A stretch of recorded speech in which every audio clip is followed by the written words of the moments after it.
Boa tarde, Botucatu. Eu sou Matheus Conte e esse é o Audácia na TV, o programa de entrevistas que discute todas as cidades de Botucatu. No episódio de hoje, convidamos Pedro Souza, empreendedor e professor de empreendedorismo e recursos humanos e fundador do GEB, Grupo de Empreendedores de Botucatu. Pedro, boa tarde, pode se apresentar? Boa tarde a todos que estão assistindo. Matheus, muito obrigado pela oportunidade. Basicamente, você já me apresentou, né? Eu me dedico à educação já há alguns anos, dentro das disciplinas de empreendedorismo e de recursos humanos. E a gente tem feito um trabalho aí bastante extenso já nos últimos 6 ou 7 anos aqui na cidade, dado em vista que eu não sou daqui, né? Eu sou de São Paulo, estou morando aqui há alguns anos. E, inclusive, um dos frutos desse trabalho com empreendedorismo foi o grupo de empreendedores, que tem por objetivo unir cabeças empreendedoras para discutir melhorias, nos ajudarmos mutuamente na cidade, né? Até porque o empreendedor ele é um ser isolado, um ser solitário, e quanto mais nós estivermos próximos de empreendedores, é melhor para a cultura da cidade. Acho que a gente vai até tocar em alguns assuntos aqui falando sobre a cultura empreendedora. Então, o grupo de empreendedores começou há 4 anos atrás, inclusive agora, dia 13 de janeiro, ele acabou de completar 4 anos, com esse intuito de pessoas se unirem para falarem de problemas da cidade que impactam diretamente nas empresas que nós temos, né? E como é que a gente pode fazer para ter uma cidade mais lucrativa, uma cidade melhor para viver, e que isso impacte também, não só na parte financeira, né? Mas toda uma estrutura empresarial que aqueles membros ali estão sofrendo, estão passando, né? Ou estão tendo que lidar com aquelas situações. Então, acho que basicamente seria isso. E, Pedro, nossa primeira pergunta, nessa semana foi divulgado o ICE, né? O Índice de Cidades Empreendedoras, e várias cidades do interior apareceram pela primeira vez esse índice, Sorocaba, Bauru, por exemplo. Por qual motivo você acredita que o interior está tendo essa força? Olha, podem ser muitos fatores, né? Mas eu acredito que o interior ele é bastante rico. O interior tem muita riqueza, né? É óbvio que o foco muitas vezes fica centralizado ali nas grandes capitais, né? Onde realmente são os polos financeiros, onde gira os negócios, né? Mas o interior ele é bastante rico e eu acredito que dos últimos anos para cá começou-se a dar atenção mais para o interior. Mais estudos direcionados para o PIB, para a movimentação financeira do interior e para os cenários de potencial, né? Então, a gente vive no interior, a gente sabe que no interior a questão do agronegócio ela é bastante forte, né? Não é diferente aqui em Botucatu.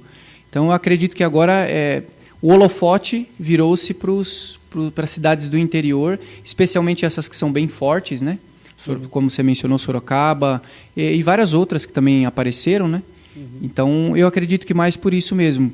Começou-se a entender a riqueza no interior e as grandes cidades, as grandes marcas, os grandes players do mercado começaram a direcionar a atenção deles para aqui, né? Para onde a gente vive, inclusive, né? E você acredita que Botucatu pode figurar nessa lista no futuro? Sim, sim. O Botucatu tem total condições, inclusive está sendo feito um trabalho muito legal, muito intenso, bonito aqui na cidade para que a gente se transforme numa instância turística, né? Posso estar usando o termo aqui talvez equivocadamente, né? Mas me perdoem aí se eu não mencionar o termo correto. Mas eu tenho total certeza disso. Quando eu mudei para Botucatu há 12 anos atrás, Botucatu já era um cenário muito promissor. Inclusive, quando eu mudei para cá, o meu ex-sócio falou que Botucatu era a terra da oportunidade. E hoje eu digo para você que ele acertou em cheio. Para mim, boa parte do desenvolvimento meu profissional e também econômico da minha empresa foi desenvolvida aqui na cidade. De fato, eu acredito que Botucatu está numa crescente, está começando a atrair atenção de investidores, né? Acredito isso. Mas eu acredito que Botucatu ainda cresce muito lentamente, né? É uma questão minha, um grifo meu, uma expectativa minha. Acredito que poderia crescer muito mais se os empreendedores, empresários, a população, se em geral as pessoas se unissem mais por uma cidade melhor. Não por quero que a minha empresa tenha mais lucro do que a sua. Eu percebo que sem generalizar, mas existe muito essa cultura ainda aqui na cidade de o meu negócio precisa estar bom, mas o seu não pode estar melhor que o meu, né? Acredito que se as pessoas, eu sempre faço essa analogia de um bolo, né? Se o bolo aumenta ou a cidade melhora, a fatia de todas as empresas ela também aumenta gradualmente ali. Então, eu acredito que Botucatu pode sim no futuro estar nessa lista e tem total condições, inclusive, de liderar entre as 50 primeiras. É só haver mais união e as pessoas unindo forças, a gente tem poder para fazer muita coisa legal. E para que isso aconteça, para que o Botucatu atinja o índice das cidades empreendedoras, é preciso ter empreendedorismo. Qual você acredita que é o perfil do empreendedor? Olha, o perfil do empreendedor está ficando cada vez mais raro e escasso no nosso país, né? Porque uma série de fatores, também não quero cometer nenhuma injustiça falando, mas a minha percepção de professor é que a cabeça das pessoas elas têm evoluído por conta da tecnologia, da informação, inclusive, né? Não só do conhecimento, mas da informação. E no exemplo, eu vou dar um exemplo aqui. Hoje a gente tem milhares de canais. A gente tem o maior canal de finanças do mundo, é brasileiro, da Natália Arcuri, né? Uhum. Hoje o brasileiro tem a opção de entrar na internet gratuitamente, acessar cursos, palestras dela e poder melhorar a sua qualidade financeira, né? Não vou dizer aqui se esse era um papel da instituição escolar, não vem ao caso aqui. Mas eu acho que alguém dobrou as mangas e foi para cima.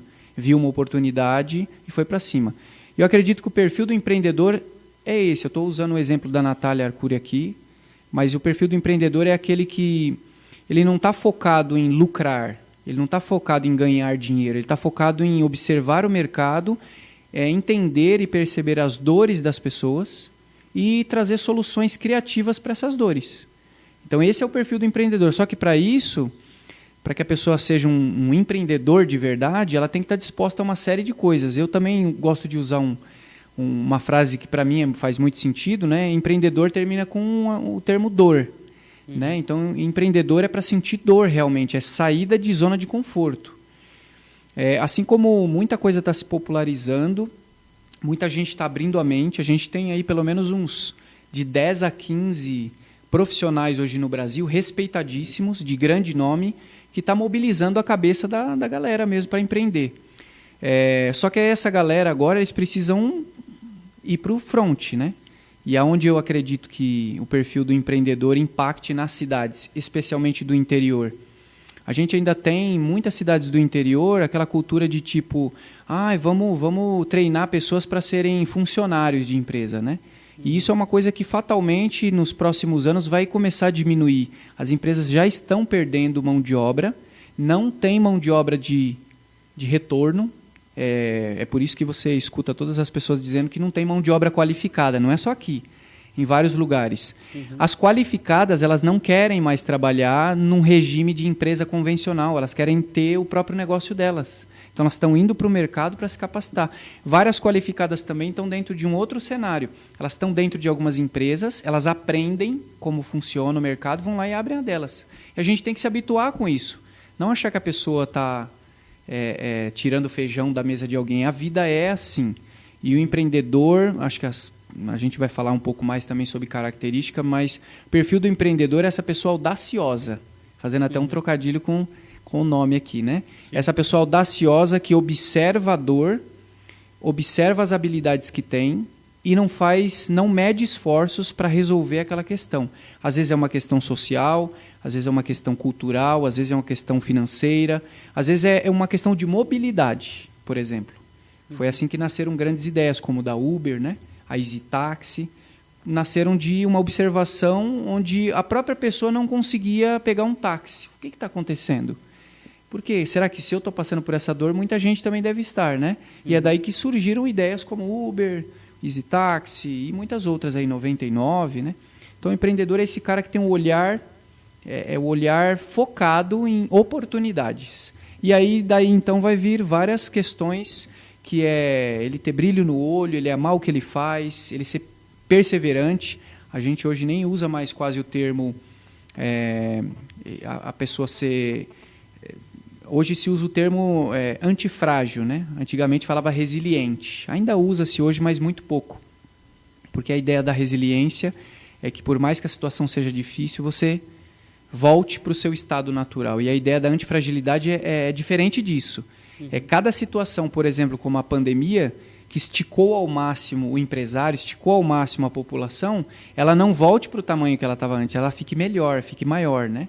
Então, eu acredito que o empreendedor é esse perfil de pessoas que não se acovardam, sofrem também, como estamos todos sofrendo com a pandemia, mas são aqueles que, no momento onde está todo mundo chorando, ele está pensando em possibilidades de vender lenços, não de continuar chorando e se vitimizar, ou principalmente, como no nosso país é muito comum acontecer, as pessoas culparem terceiros, né?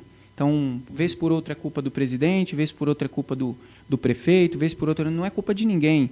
Se eu estou parado, eu estou vendo uma situação e eu não vou atrás para resolver no meu mundo, eu não posso ficar culpando as pessoas, né? Então, a gente percebe que essa é uma atitude, a atitude do empreendedor, ele não é vitimista, ele não se faz de vítima e não fica procurando culpados. Ele arregaça as mangas e vai embora.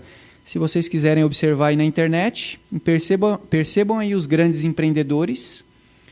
Por mais que eles estejam passando pela turbulência da pandemia, você não vê eles aí dando entrevista, concentrando o foco das entrevistas deles nas mazelas que aconteceram com eles, né? Eles focam que há um cenário legal, que eles estão mudando a estratégia.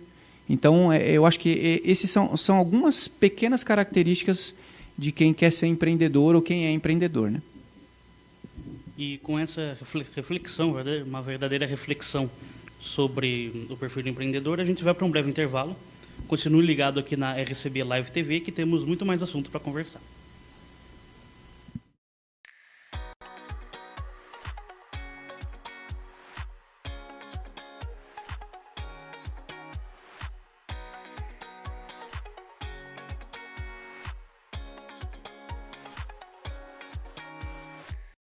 Foram capturados pelos invasores.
Estamos de volta, eu falei que era rapidinho. Esse é o Audácia na TV, estamos aqui com o Pedro Souza, que é empreendedor e fundador do Grupo de Empreendedores Botucatu. Pedro, na sua opinião, quais são os principais desafios para se empreender em Botucatu? Excelente pergunta, hein? Eu vou tentar falar de maneira mais genérica, né? Porque eu acredito que eu vou tentar usar o parâmetro do interior mesmo, né? Uhum.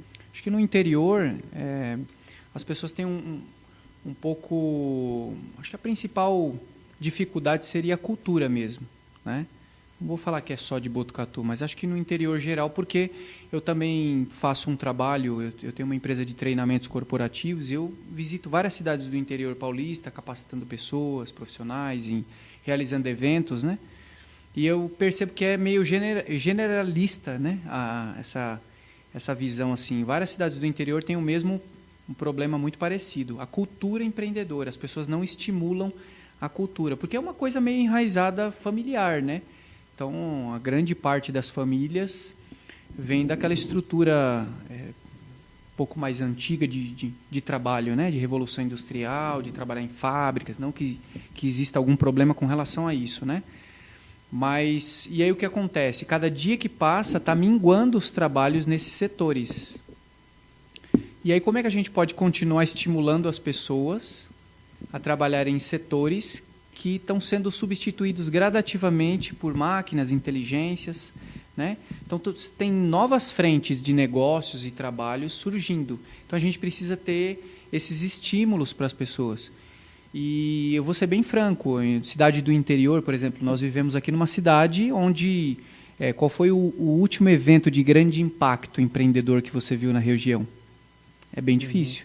Porque quando você vai levar uma proposta, por exemplo, para trazer um evento de empreendedorismo para uma cidade do interior, os grandes polos, os grandes profissionais que estão à frente disso, muitos deles não vêem um cenário para fazer um evento, talvez porque a cidade não tenha uma estrutura, não estou dizendo que é o caso aqui da nossa cidade, mas o olhar para o interior é um olhar diferente. As pessoas preferem que o pessoal se desloque do interior para a capital. E aí tem vários impeditivos.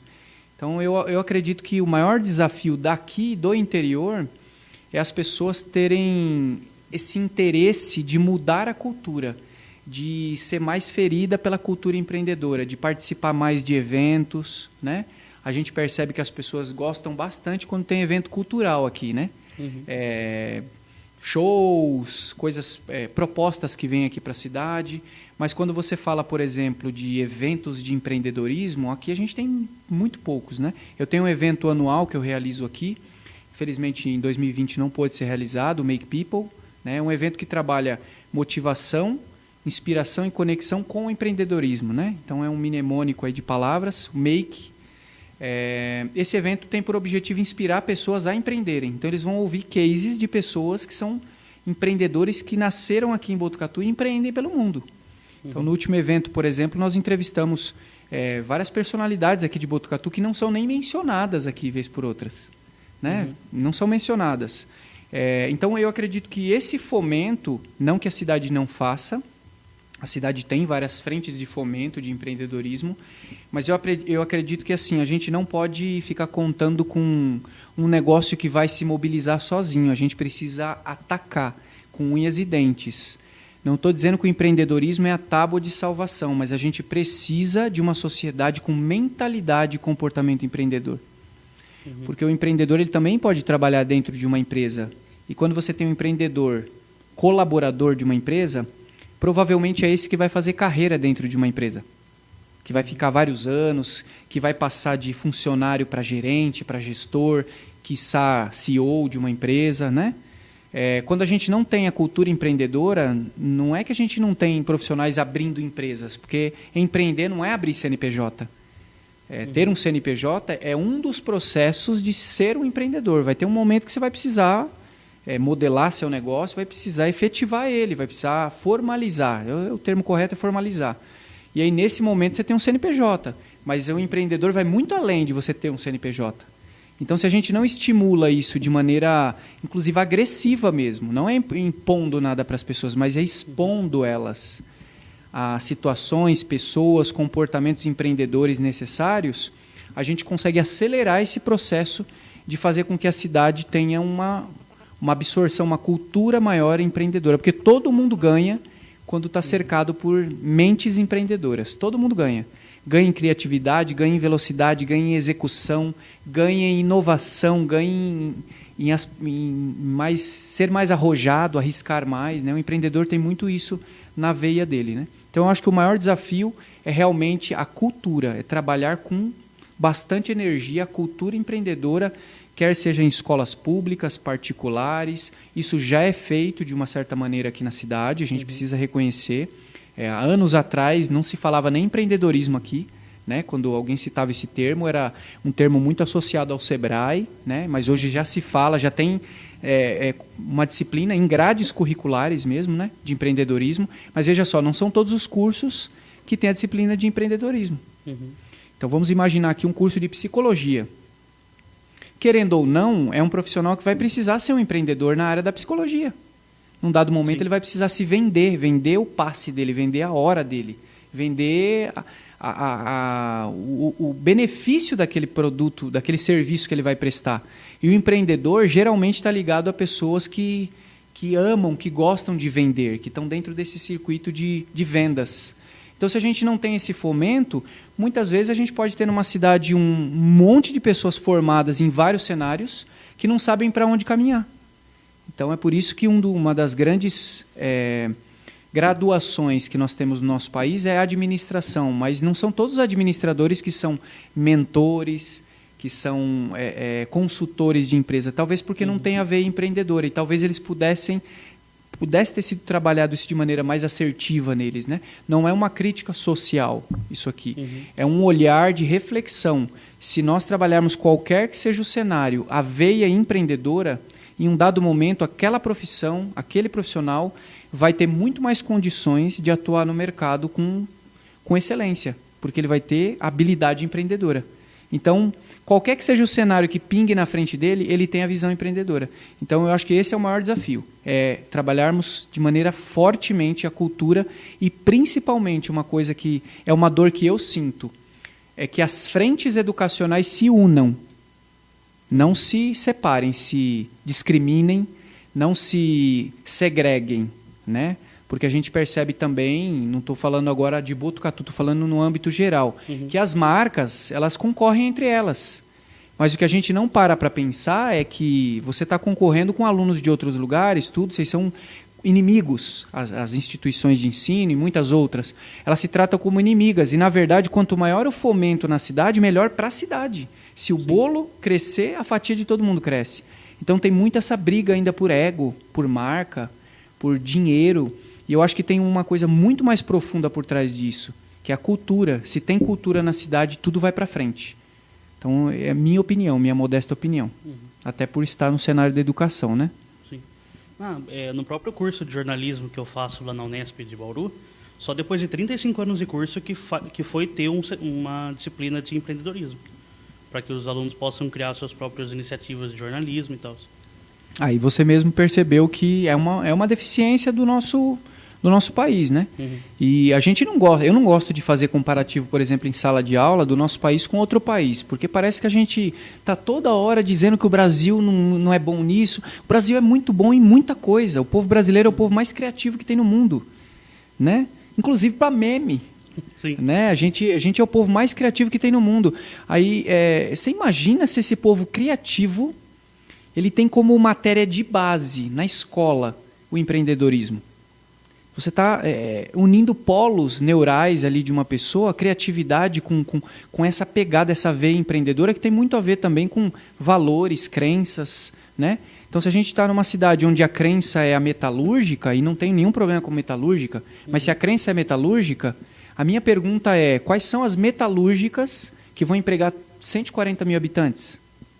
Não tem esse volume. Então, a gente precisa parar com essa questão de... até para os filhos nossos mesmo, né? Eu tenho 38 anos, eu não tenho filho. Mas eu vejo que muito pai ainda não entendeu que não adianta ele querer que o filho faça uma coisa, estudar algo do passado, né? Tem alguns cursos que estão tão obsoletos que as pessoas estão implorando para que tenham alunos lá. Estão dando bolsas, estão pagando isso, pagando aquilo, porque realmente não faz mais sentido. uma pessoa fazer aquele curso. Então precisa ter esse olhar, essa união de frentes e essa batalha para que a cultura da cidade seja empreendedora. Aí sim, Botucatu, nos próximos anos, chega lá nas cabeças desse índice de cidades empreendedoras. E esse índice, inclusive, é formado por 7 pilares, né? Que é ambiente regulatório, ou seja, como que são as regulações daquela cidade, infraestrutura, mercado, o acesso ao capital, inovação, capital humano, que você falou de mano de obra qualificada, e a cultura empreendedora. Qual você acredita que Botucatu mais precisa melhorar para conseguir chegar no ICEA? Sem dúvida, a cultura empreendedora. A cultura, porque a cidade, Botucatu é uma cidade maravilhosa, é uma cidade rica, rica de recursos, rica financeiramente. Nós temos uma cidade segura para se viver, podemos dizer isso, independente dos últimos acontecimentos, né? Isso eu acho que é normal. Onde tem ser humano é normal acontecer catástrofes e coisas, né? E aqui já fica o meu elogio para todas as frentes na cidade que lutaram para que a cidade passasse por esses momentos de difíceis, né? E de dificuldades. Mas eu acredito que a cultura seria algo que Botucatu precisaria, nos próximos anos, se concentrar em trabalhar. E eu vou bem a fundo. Como é que um professor pode dar aula de empreendedorismo se ele não é um empreendedor? Isso sim é uma crítica social. Como é que ele pode ensinar um aluno o que é ser um empreendedor se ele não é um empreendedor? Ele acabou de se formar e ele vai para uma sala de aula dar aulas e ele não é um empreendedor. Ele não tem funcionário registrado, ele não tem um comércio, ele não tem uma empresa, ele não tem uma estrutura que ele possa dizer assim, isso aqui também tem experiência própria de quem está com a mão no cimento lá, a mão na massa, né? Então a gente precisa pensar melhor nos professores, não ficar só cobrando de professores que eles tenham as maiores titulações do planeta. Mas hoje a gente pega, por exemplo, produtos como o meusucesso.com, que tem milhares de brasileiros assinando, vários outros projetos aí do Flávio Augusto e de vários outros empreendedores, eles não ficam massificando graduação nas pessoas, eles não ficam batendo em cima disso. E eu não estou desestimulando ninguém a graduar. Eu acho que a graduação ela é importante até um dado momento, ela é muito importante num dado momento, e eu acho que quem tem que decidir isso são as famílias. Se o filho vai fazer uma graduação ou não. Não cabe a eu, como professor, dizer você tem que fazer. Se você não fizer uma graduação, você vai padecer no mercado. Como é que eu posso dizer isso se vários empreendedores mundiais que essa geração atual hoje, os millennials, seguem, não têm graduação? E construíram coisas fabulosas. Como é que a gente pode argumentar com relação a um cenário como esse? Então, acho que antes de nós concentrarmos a nossa energia para falar de graduações, a gente precisa concentrar nossa energia para falar de cultura. É por isso que o jovem americano, com 14 para 15 anos, ele tem condição total de empreender, de ter um próprio negócio. Porque a cultura está do berço. As pessoas querem, as famílias lá nos Estados Unidos, elas... boa parte delas instigam o filho a que eles sejam no futuro um empreendedor, que ele tenha um empreendimento, que ele toque um negócio, perpetue um negócio da família. A gente sabe que é culturalmente diferente, são posições financeiras diferentes também, então tem muita coisa que não dá para a gente ficar comparando. Aquela vendinha de suco de laranja na garagem. Exatamente. Não dá para a gente comparar porque vai existir uma série de pessoas que vai falar, mas lá o cara ganha em dólar, mas ele gasta em dólar também. A gente precisa parar de mimimi com muita coisa. Ele ganha, mas ele gasta em dólar. Né? A cultura lá é que ele já comece a vender o suquinho na porta da casa, na garagem da casa. Isso está estimulando o empreendedorismo. Né? E no nosso país a regra é diferente. A gente tem que respeitar a regra. Só que a gente pode fazer o nosso papel como educador, de estímulo. A gente pode fazer o nosso papel como pai, pode fazer o nosso papel como irmão, como empresário, principalmente. Uma coisa que eu vou mencionar para você aqui é trágico. Eu sou um treinador corporativo. Né? Tem alguns segmentos que eu atuo com muita frequência, por exemplo, treinamento de vendas, treinamento de liderança e vários outros treinamentos, né? Desenvolvimento de profissionais para atuar em alta performance. E aí você analisa a cidade de Botucatu, por exemplo, a nossa cidade, e você percebe que não é cultural as empresas contratarem treinadores. Ou chame como quiser, coach, chame como quiser o termo, né? Eu me julgo um treinador de equipe porque eu já faço isso há muitos anos. Não é cultura. Hoje, quando uma empresa entra em contato comigo, por exemplo, com minha secretária, para ver um orçamento de treinamento, ele não está disposto a investir nas pessoas. Ele fala, ele tem, e eu não estou generalizando, né? Em alguns casos, eu queria só uma palestrinha. Isso não é implementar a cultura empreendedora. Né? Quantas empresas? São pouquíssimas empresas. 93% dos meus atendimentos são em São Paulo, Sorocaba, Jundiaí, Campinas e Itu. Então eu atendo pouquíssimas empresas aqui. Até elogio, quando eu vou começar a dar treinamento aqui nas empresas, elogio porque é raro alguém da cidade contratar o trabalho de um profissional de treinamento. Só que cobrar o profissional, muita gente vai querer cobrar, né? Então como é que a gente pode cobrar, exigir algumas características dos profissionais que trabalham para nós, se a gente não está disposto a investir neles? E esse medo de investir nas pessoas é justamente porque a gente vive nesse momento onde eu invisto em você, daqui 6 meses você vai para outra empresa gastar o que eu investi em você. Mas qual o problema? Mas é porque não está saindo do seu bolso. Talvez alguém vai dizer isso, não está saindo do seu bolso. Mas entenda que quando a gente investe em pessoas, a gente nunca está perdendo. E não é só investir em treinamento para as pessoas, não é só investir, é dar acompanhamento, dar suporte para elas. Eu faço muito isso com a minha equipe e eu percebo que é o seguinte, elas querem ficar junto comigo. Elas podem até receber outras propostas, mas elas querem ficar junto. Porque não é só a liberdade de deixá-las atuarem. Não é só a liberdade. É uma questão também de dar liberdade para a pessoa criar, dar liberdade para a pessoa decidir na empresa. Então, esse é um cenário que Botucatu está engatinhando. Nos próximos anos, nós precisamos nos unir para melhorar essa mentalidade, porque é uma mentalidade que precisa ser ajustada. Senão, a cidade ela poderia crescer 8%, ela cresce 1% ao ano. Né? Então, se os empresários, empreendedores da nossa cidade, se unissem para capacitar melhor suas equipes, a cultura empreendedora melhoraria, porque dentro de treinamento você pode trabalhar, inclusive, características empreendedoras de um profissional funcionário, de um colaborador. Né? Então, eu acredito que a maior seja a cultura mesmo, na minha opinião. Né? E com essa conversa sobre cultura empreendedora, a gente vai para mais um intervalo e já a gente volta.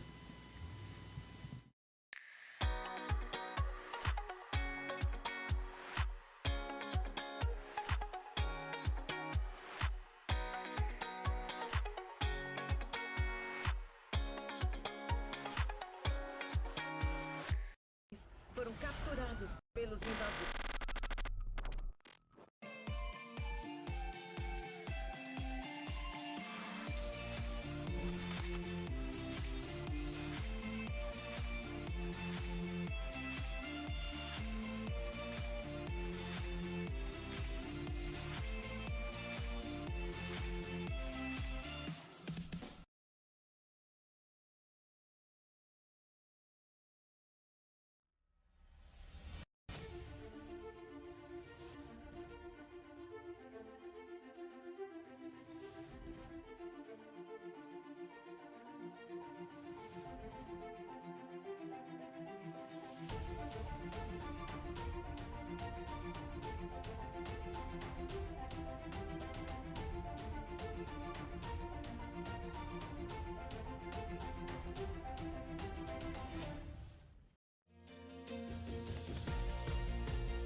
O Audácia na TV está de volta para o último bloco de hoje. Pedro, você acredita que a chamada economia criativa tem mais potencial de crescimento do que os negócios mais tradicionais? Olha, a gente vive num momento onde a criatividade precisa estar bem aguçada, né? Se nós pegarmos aí os dados da própria pandemia, né? Tem um instituto que fez uma pesquisa recente, o McKinsey, se não me falha a memória também, e ele deu dados da pandemia. E se você parar para analisar aqueles dados de informação, o que caiu durante a pandemia e o que cresceu durante a pandemia, você vai perceber que quem tem criatividade ou quem está dentro de um cenário de criatividade absorveu muitas melhorias para o seu negócio, né? Graças a Deus, isso não é um tripudiar sobre outros que não, mas graças a Deus na pandemia minha empresa cresceu muitos %, né? Justamente por causa dessa observação, essa economia criativa. Um exemplo, eu sou proprietário do primeiro cowork de Botucatu, eu e a minha esposa, nós somos sócios. Ele chama Fullworking, fica ali na esquina da São Benedito. Nós entramos nesse universo de coworking e veja só que interessante. Durante a pandemia, quando todo mundo estava falando para a gente, vai quebrar, vai quebrar, vai quebrar, vai quebrar, a gente estava lendo matéria gringa, americana, a respeito do assunto, da WeWork, da Regus. Então a gente estava lendo esse tipo de conteúdo e o mercado estava apontando assim, pós-pandemia, ou ainda durante a pandemia, mas quando ela já estivesse num ciclo caminhando para o fim dela, as pessoas iam parar de consumir escritórios convencionais e partiriam para coworking. E nós acreditamos naquilo porque aquilo é baseado em estudos com empresas que quebraram, né? Eu, para também não ser equivocado em números aqui, porque eu li várias matérias, cada uma falava uma quantidade, né? Eu vou preferir falar menor para errar menos, né? Mas passou-se de 500 mil de empresas que quebraram durante a pandemia. Então, quebraram por que motivos? Falta de caixa, altos impostos, eu não sei quais são. Mas uma coisa é verdade, a partir de agora, as que estiveram e permaneceram abertas, conseguiram, mesmo que capengando, tropeçando, se manterem de pé, eu tenho certeza que elas vão reavaliar o cenário dos gastos da empresa. E o escritório ainda hoje está muito atrelado a ego. Eu tenho meu escritório. E a economia compartilhada, que a gente vê presente aí no mundo inteiro, né? Aluguel de troca, permuta por equipamentos, carros compartilhados, hotéis, Airbnb. Tem muitos cenários aí de economia compartilhada. Eu acredito que a pandemia só acelerou esse cenário. As pessoas vão preferir muito mais agora um cenário de economia do que um cenário de ostentação, porque elas não sabem o dia de amanhã. E a gente tem certeza, o empreendedor, uma das coisas que ele tem certeza é da premissa: espere o melhor e prepare-se para o pior. Então eu trabalho sempre com a minha equipe preparado para o pior cenário, porque no pior cenário eu não tombo. E quanto disso é cultural meu? Por conta da disciplina, da educação, inclusive da disciplina que eu ministro aula mesmo, né? Agora, quantas ao meu redor caíram porque não tem essa mesma cultura de estar preparado para o pior, né? Então eu acredito muito que a economia criativa ela desperta nas pessoas conhecimentos, habilidades, inclusive outras coisas também muito mais profundas da personalidade de uma pessoa, né? Ela desperta nas pessoas coisas que elas nem imaginam que poderiam fazer, né? Então, quando você trabalha, um exemplo, dentro de um cowork, ou dentro dessa sala aqui mesmo, que é cheia de cores, a gente aqui tem um conforto visual, por causa das cores. As cores acalentam, as cores têm uma psicologia em cada cor, né? Então, daqui para frente, a economia criativa ela tem que estar presente nas empresas, inclusive no ambiente de trabalho das pessoas, para que as pessoas sejam... Como é que você cobra que o seu funcionário seja mais criativo se ele trabalha dentro de uma jaula? Se a sala que ele trabalha parece uma prisão. Então, a gente precisa deixar os ambientes mais criativos. Não estou falando para deixar como a Google, não. Com elevador, piscina de bolinha, nada disso, né? Até porque lá existe um contexto para que isso exista, né? Aqui talvez não seja um contexto assim. Mas facilitar a criatividade das pessoas. Ambiente, produtos. Eu acho que a economia criativa ela tem sim uma expressividade maior do que os ramos tradicionais. Tirando alguns tradicionais que são realmente de grande impacto, né? Então a gente percebe que ainda a agricultura tradicional, ela tem uma força muito expressiva, a pecuária, ela tem uma força muito expressiva. Agora, quando você parte para cenários diferentes, cenários, por exemplo, ligados ao empreendedorismo, a criatividade tem tudo a ver, tem que andar de mão dadas, né? Não dá para ser empreendedor com cabeça tradicional. Tem até uma máxima que eu gosto de falar em sala de aula para os alunos, que é referente à própria mentalidade das pessoas mesmo, né? Não adianta o que você mais vê as pessoas falando assim, tem que pensar fora da caixa. Eu conheço um monte de gente que pensa fora da caixa. Conheço, mas a pessoa está com os 2 pés dentro da caixa. Ela pensa fora, a cabeça está fora da caixa. Mas na hora de tomar atitude, a pessoa está dentro da caixa. A cabeça está fora, mas o corpo está dentro. Então, se você quer empreender, tem que tirar o corpo e a cabeça de dentro da caixa. O que é a caixa? É o tradicional. Então, olhar para as coisas e achar que elas são sempre assim, tem que ser assim, nasceram assim, vão morrer assim, é tradicionalismo demais para o momento em que a gente vive hoje. A gente precisa pensar de maneira criativa, então acredito que a criatividade, essa economia criativa, ela tem muita expressividade nos dias atuais. E mesmo os setores mais tradicionais, como que você falou, né, agricultura, indústria, também tem muita tecnologia e muita inovação envolvida, né? Tem. Hoje em dia tem muito... inclusive, estava até vendo um vídeo de uma colheitadeira que custa, acho que R$2 milhões, que faz tudo sozinho, praticamente. Sim. Mesmo nos setores mais tradicionais, tem uma inovação envolvida, né? Tem, com certeza. Talvez não é na mesma quantidade, periodicidade ou frequência que em outros setores, mas existem sim. Eu acredito que a gente precisa observar... a educação ela tem que ser pautada no futuro, não no passado. Tudo que é pautado no passado tende a dar errado, né? Então, se a gente está aprendendo hoje em sala de aula alguns conteúdos que não se usará, a gente está perdendo o tempo valioso de vida das pessoas. Então, a gente precisa repensar isso. E como é que você repensa isso? Repensando nos profissionais que estão dentro. A expressividade deste professor não é simplesmente fazer uma graduação e falar, sou professor agora. Não é isso. O quão transformador aquele professor pode pegar aquele conteúdo e transformar a mente de um aluno. Essa é a minha meta como educador. É transformar a mente do aluno, não mudar a mente do aluno, porque tudo que é mudado, ele volta, na hora que você passa por um grande problema, você volta ao natural. É transformar, fazer o aluno ficar incomodado com aquele conteúdo, fazer o aluno fazer conta e perceber que o cenário é outro. Ele não pode mais trabalhar com aquela mentalidade. Na minha empresa, por exemplo, a gente não tem emprego para ninguém, mas a gente tem trabalho para quem quiser. Então, toda pessoa que entra e fala assim, eu estou precisando de uma coisa registrada mesmo, eu não tenho vaga de emprego. Porque eu não vou colocar dentro da minha estrutura uma pessoa que quer simplesmente pagar conta. Só que quando uma pessoa traz um assunto como esse, o que eu faço na sequência? Eu não abandono essa pessoa.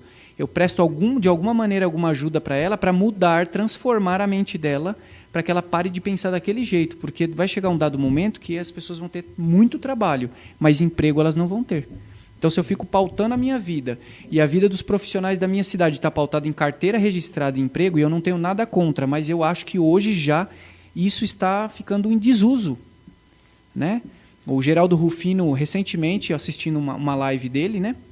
Uma pessoa mega expressiva aí na cena empreendedora, né? Ele falou a respeito disso. Se você tem funcionários dentro da sua empresa que trabalha com a CLT debaixo do sovaco, você não tem time. Você tem pessoas que estão ali só em busca do salário. E quando a pessoa buscou o salário dela, ela vai fazer o mínimo possível, porque assim, é isso aqui. Quer que eu faça um pouquinho a mais, me paga mais. Então a vida fica girando em torno de dinheiro. E nada que você pague para alguém que tem essa mentalidade vai ser suficiente. Nada que você pague.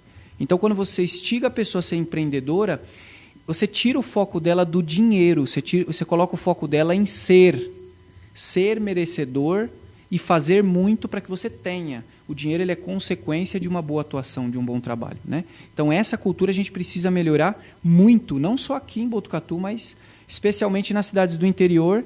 Eu estive recentemente na capital, em São Paulo, conversando com alguns parceiros que têm empresas, que têm profissionais. As empresas já entenderam que precisa mudar.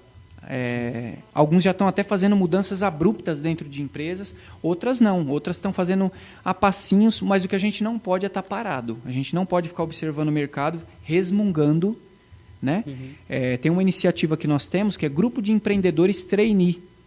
aproveitando até que a gente falou do grupo de empreendedores de Botucatu, o grupo de empreendedores trainee é justamente porque de tanto eu ouvir reclamação que não tem profissional capacitado na cidade, eu falei, durante a pandemia eu vou criar um projeto 100% online para capacitar pessoas para o mercado empreendedor da cidade. Então, ao invés da gente ficar reclamando, falando que não tem, o que você que reclama está fazendo para que esse cenário mude? Ah, mas eu não vou conseguir mudar o mundo. Mas se eu fizer, você fizer e mais 10 fizermos, a gente já tem uma cota de pessoas ajudadas aí, que é melhor do que zero, né?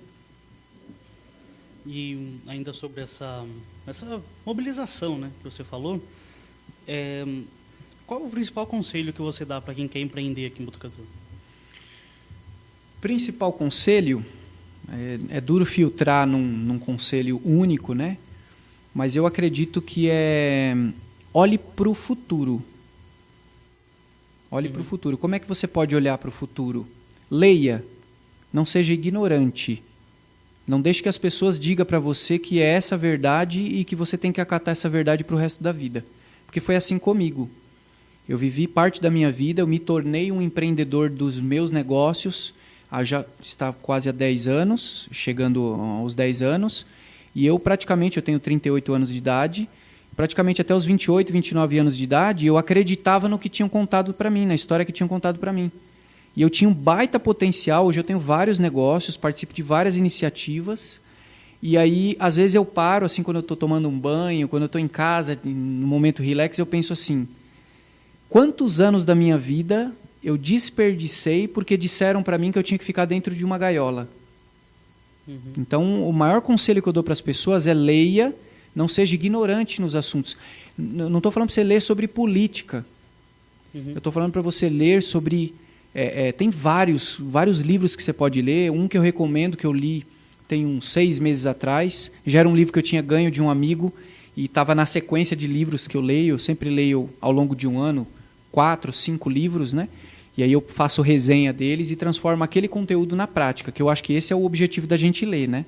Leu, mentalizou, botar para action, né? Senão tem gente aí que lê 50 livros e não faz nada com a informação que tem. Aí fica obeso mentalmente. Né? Só tem informação na cabeça e não faz nada com a informação que tem. Então, essa é a principal recomendação que eu dou para as pessoas. Observe o mercado, leia e não pare de estudar nunca. A educação nunca acaba. Quando você ouve alguém falando, eu terminei os estudos, aquela pessoa está extremamente equivocada. Os estudos nunca terminam. Você pode ter terminado aquela graduação. A escola convencional, o 2º grau.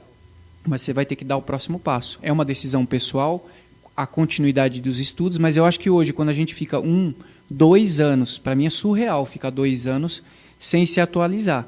Né? Eu e a minha equipe, a gente se atualiza semanalmente. Eu não sei se vocês sabem, mas acabou de surgir uma rede social entre as pessoas que pretende fazer uma revolução. E a gente ficou sabendo disso antes, é só para convidados essa rede social. Os grandes players do mercado estão dentro dela, é uma rede social só de voz. Né? Inclusive eu entrei faz poucos dias nelas, a um convite. Então você tem que estar antenado, não só usar a internet para meme, para esse tipo de coisa. Leia livros. Eu estou lendo um que chama... Eu terminei de ler esse, eu estou lendo um outro agora. Eu li um que chama Pense Simples. É a história do Gustavo Caetano, que é o empreendedor da Sambatec, né? Que desenvolveu aqueles joguinhos que lá atrás a gente tinha no celular e vinha com as operadoras de telefonia. Né? Então, é um livro que me ajudou bastante a ver que, assim, cada dia mais a gente tem que pensar simples. Então, o conselho é que você pense simples. Como é que é pensar simples? Só observa o mercado. Para onde o mercado está indo? Ele está indo para frente ou está indo para trás? Ele está ficando mais tecnológico ou menos tecnológico? Ele está ficando mais agressivo ou menos agressivo? Mais competitivo ou menos competitivo? Se você observar o mercado, você com certeza vai saber a melhor estratégia para atuar no mercado naquele momento. Se a gente fica olhando para o passado, mas antigamente não funciona mais. Em alguns cenários até funciona, mas já está quase caindo em desuso. Então, o conselho é olhar para frente, ler livros, estudar e, principalmente, gente, recentemente eu li uma matéria da Forbes que falava que 2 coisas que são imprescindíveis nos próximos 3 a 5 anos, 2021, 22, 23, 24 e 25. Quem não estiver fazendo network, quer participar de grupos que tenham a mesma vibe que a sua, né? Então, se você é empreendedor, não adianta você não estar com empreendedores. Você tem que estar com o empreendedor, porque aves da mesma plumagem voam juntas. Então, você quer empreender, ande com o empreendedor, né? Eu vi um meme na internet dizendo, se você quer ter uma Hand Rover, você não vai pedir conselho para quem tem um Palio, não desmerecendo ninguém. Mas o cara que tem um Palio não sabe te dizer como ter uma Hand Rover, porque ele ainda não chegou lá. Você tem que perguntar para quem chegou, tem que observar quem está fazendo. Esse cara tem condição de te ajudar. Então, na hora que você estiver lendo, absorvendo, vendo vídeos, estudando, filtra só um detalhe na sua cabeça, para você não ficar com muita informação porcariada na mente. Eleja os seus curadores. Cuidado de quem você está ouvindo dica. Escute dica de quem já realizou, quem está realizando, quem tem histórico. Porque o que tem mais na internet são pessoas ensinando fórmulas mágicas, enganando muita gente, né? Às vezes até entrega, mas o que está ali por trás não é nenhuma questão de entrega de conteúdo, é uma questão de venda massificada de um produto, onde o cara faz um lançamento, ele fica rico do dia para a noite, porque 2.000, 3.000 pessoas compram um produto num ticket alto, e aí o cara fica um ano inteiro sem trabalhar, preparando um próximo lançamento. Quando você vai consumir o conteúdo dele, não é um conteúdo tão rico. Então, eleja seus curadores, né? Escolha aí quem são os players do mercado que você vai ouvir daqui para frente. É o João Apolinário? É o Flávio Augusto? É o Pedro Souza? É o Caio Carneiro? Na minha cidade é o Pedro, na minha cidade é o Pedro e o fulano de tal, na minha cidade é o Pedro e o Rafael. Olha, em São Paulo é tal e tal pessoa. Eleja esses curadores, porque aí você vê o que esses curadores estão fazendo e estão lendo, porque ele já passa tudo filtrado para você. Você não precisa ficar se preocupando se aquilo é fake news ou não, né? Então, acho que é o conselho que eu deixo aí. Estude, não pare nunca de estudar, só que também estude cenários de conteúdos bons e de pessoas que já fizeram a curadoria daquele conteúdo. E com essa verdadeira prestação de serviço, a gente encerra mais esse Audácia na TV, o programa que discute Botucatu. Muito obrigado pela participação, Pedro, pode se despedir. Muito obrigado. Eu que agradeço, Matheus, pela excelente condução, a todos que vão assistir, estão assistindo. Para mim é um prazer, sempre que sou convidado para falar sobre educação, fico muito feliz e nunca nego o convite quando o assunto é educação, porque a educação corre nas minhas veias, né? Fique à vontade também para, eu não sei se eu posso fazer um merchan para seguir. Eu estou nas redes sociais, se você quiser saber um pouco mais, porque aqui é uma entrevista curta, né? Mas se você é MEI, se você é um profissional que está perdido no mercado, se você tem boas ideias e não sabe como fazer suas ideias decolarem, eu posso te ajudar. Se você já tem uma ideia sendo executada, mas essa ideia ainda não está formalizada, não está bem formatada, não tem estratégia, eu posso te ajudar. Se você já está no mercado, ganha um certo salário ali com o teu negócio, mas você sabe que a empresa precisa de mais, ela precisa de mais tração, eu também posso te ajudar.